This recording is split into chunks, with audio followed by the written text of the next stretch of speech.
Okay, so it's getting close to the end of the year, and I just kind of wanted to sit down and talk about some series that I read throughout the year that I thought were incredible, honestly. Some series that, again, they might not have came out this year, but I read them this year, and they've stuck with me.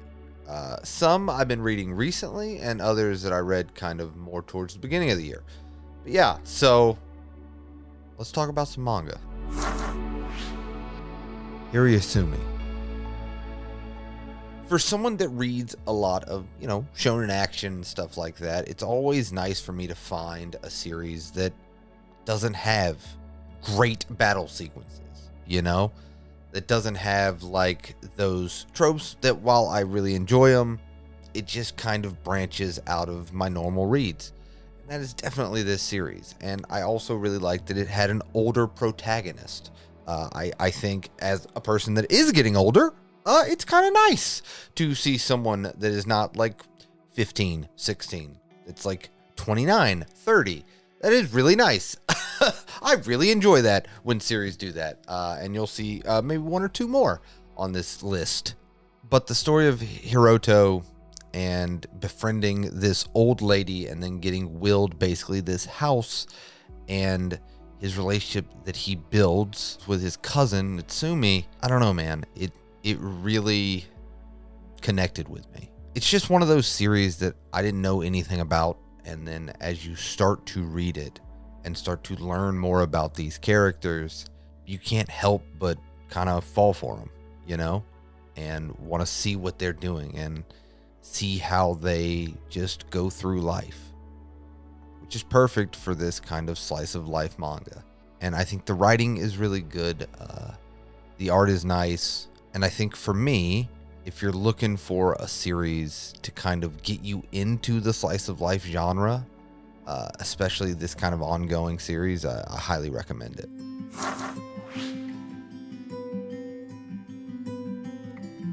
Next on this list, and this has to do with the story and its releases, because I love these small hardcovers, Tokyo These Days.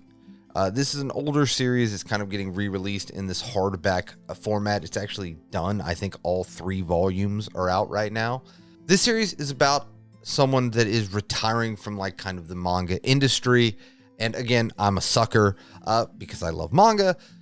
Stories that incorporate the manga industry as a whole. Bakuman is another great example of that. And while it does have that older art style because it's an older series, I believe, still the story it's trying to tell really connected with me, and the characters really connect. And it's just one of those series that when I picked it up, I just couldn't help but want to read more of it. And again, it's slice of life, and I'm kind of a sucker when it comes to a good slice of life series, especially, again, it's about the manga industry. And I just think it's cool when the medium that you're reading has that medium and that business in it. So Tokyo These Days. Also, let me reiterate, these types of releases, hardcover, kind of smaller binding, more of this. More of this, the Full Metal Alchemist Full Metal editions. This is some of my favorite ways to physically read manga.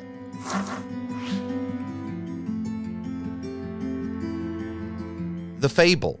It's about a hitman that has to go into retirement for a year, and it is action comedy. Listen, I have heard people kind of like up and down about The Fable, but for me, this is exactly the story that I want. Like, yes, the comedy, kind of dumb. All right, listen, we can be honest here. It's not the highest of brow comedy that you could find, but hey, whatever happened to just kind of enjoying just a character kind of being real dumb, which is what this series absolutely is. He has one set of skills, and that set of skills is not people skills. He also has a parrot. All right, listen. But yeah, I don't know. I have always been a fan of action, like the John Wick style stuff. So this was right up my alley. Hard Boiled is one of my favorite movies kind of ever. Like, I would think if I made a top 5 movie, Hard Boil with Chow Yun-fat. Hard Boil. Let's talk. Have you seen that movie? John Woo directed it. He also directed Mission Impossible 2, so take that for what you will, but hard-boiled. All right, anyway, that's your hard-boiled minute. I'm probably one of the only people in 2024/2025 talking about hard-boiled, but here we are. But yeah, it is just such a lighthearted read in a weird way, but also has great action and that Hitman atmosphere, the John Wick vibe, leads to some very cool action panels as well. And yeah, it's just, I just have such a good time. It's one of those that's not like a perfect manga by any stretch of the imagination, but when new volumes come out, I can't wait to read them. I feel the same way about Sakamoto Days, and actually, if I was going to put them side by side, I guess I would put Sakamoto Days just a little bit higher, but I also think that is because it's one of those Shonen Jump titles, so it also has those tropes. But I still think that if you want, you know, just a good, funny, lighthearted, action-y read, yeah, the Fable is fantastic.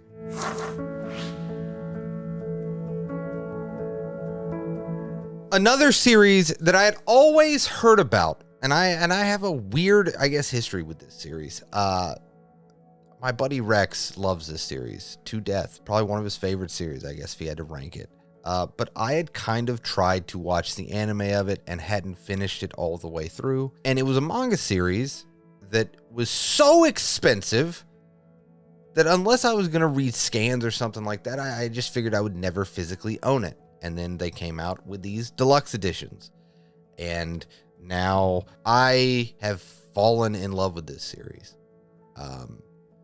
It's an older series, and Vash the Stampede, I'm sure you've heard about the series, right? So I'm not going to go into what the series is about. But the reason that it kind of shocked me, one, is that I'm actually able to own it. And two, is that I wasn't expecting a series, because, and we'll get into it more in the next one too, but you know when you hear about a series and it's a little bit of maybe people's nostalgia, or people kind of have certain things with series that make them really enjoy it, but then as a person coming to it way later on in life or whatever, it just doesn't hit for you, right? And so that's kind of what I was expecting with Trigun. Here we are at the end of 2024, going into 2025, and it is again one of my most anticipated pickups when they've been releasing these volumes. Also, let's just give it up for them. Again, I said in the beginning, they've been releasing them one a month, which is crazy and awesome, and I love that. My wallet doesn't love it. My wallet is sad about it, but I love it. My heart and brain are like, yes. My wallet's like, come on, man. A $50 deluxe edition every month? Come on. Pause it for a month.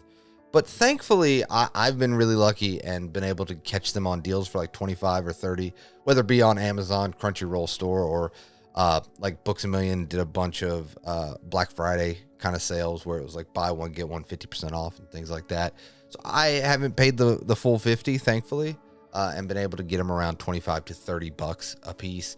And it's been awesome. And reading this story that I thought maybe people just held into a regard of nostalgia, and coming to it with fresh eyes and kind of understanding why Vash the Stampede, why Nicholas D. Wolfwood, why all these characters that you've probably heard about in conversations, why they have stayed around for such a long period of time. And I just think that it comes across incredibly well, and especially in this big binding, some of these panels are incredible. I have seen a few comments on, I think I posted a YouTube short when this first volume came out, and they were talking about some translation problems with Trigun. Again, coming to it with, I don't know any of that stuff.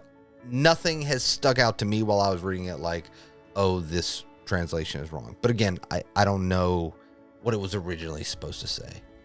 But nothing for me has like struck me in a way of like, that seems off. But yeah, Trigun has been such an incredible read.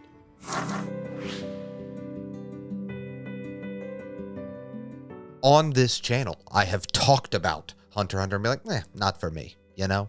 Listen, it's okay. Not for me.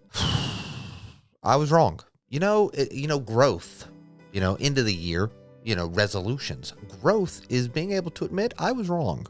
And boy, was I wrong. So I am about 330 chapters in. I think there's 410 chapters currently out right now. I think Togashi is taking a break right now for like his health reasons. So, I have about 70, 80 chapters until I'm current. But I think the reason that it has kind of been at the top of this list is because it's the perfect storm. It's the thing that, like, especially, manga and this hobby in general, it's kind of what I've talked about a lot in a lot of different videos. I have tried to watch the anime. I got about 50 episodes into the anime one time, and that was like my second time trying to start the anime and just kept bouncing off of it, kept bouncing off of it. And then one day I just picked up the Shonen Jump app and started reading and continued to read. I'm telling you, I just kept going. I just couldn't stop. And while I still think that first arc is not its strongest, especially now later on, it's definitely not its strongest thing. It's very stereotypical stuff. And honestly, I had heard up until this point, I didn't really hear much about like the story, but just kind of the ranking of the arcs. You kind of learn by like osmosis of just being in this community. I really liked Greed Island. I thought it was super fun the way that they were trying to collect these certain cards and just the systems that were in place there, and kind of like the different factions that developed and kind of this backstabbing type of thing. And again, it kind of reminded me of Sword Art Online. I get it. This was here absolutely first, but I had experienced Sword Art Online first. So I was thinking about that, and it was like Yu-Gi-Oh mixed with Sword Art Online, and it was awesome. I loved it. And especially, no spoilers, but especially how that arc ends and kind of ties back into Gon and his story. And this might be recency bias, because like I'm in the throes of Hunter x Hunter addiction right now. But if I think back on the year, that has to be in my top series that I've started reading. It feels the same way, a little different because I made all those One Piece videos, but it felt the same way of when I started reading One Piece. It just felt like it was that thing. Which, like, for me, that's what I look for in a series. That series that when you get off of work or get out of school or get any free time, you're excited to pick it up. Like, that's I think the reason that I love this hobby so much, and that series hit for me. And I can't wait to be caught up on it. And, I hope Togashi gets well soon. And it's not just for like, oh, please, hey man, continue the story. These artists and all that stuff, work conditions are improving, and artists are able to take breaks more, but I just want him to improve just for him, and I also want him to finish this story. Listen, I could also be selfish. I do want him to finish this story. He probably wants to finish this story, but obviously I'm in no hurry. His health comes first. But yeah, Hunter x Hunter, and coming to this series after bouncing off of it in so many different forms, anime or manga, so many times, and for some reason one random night like a month ago, picking it up and being like, oh,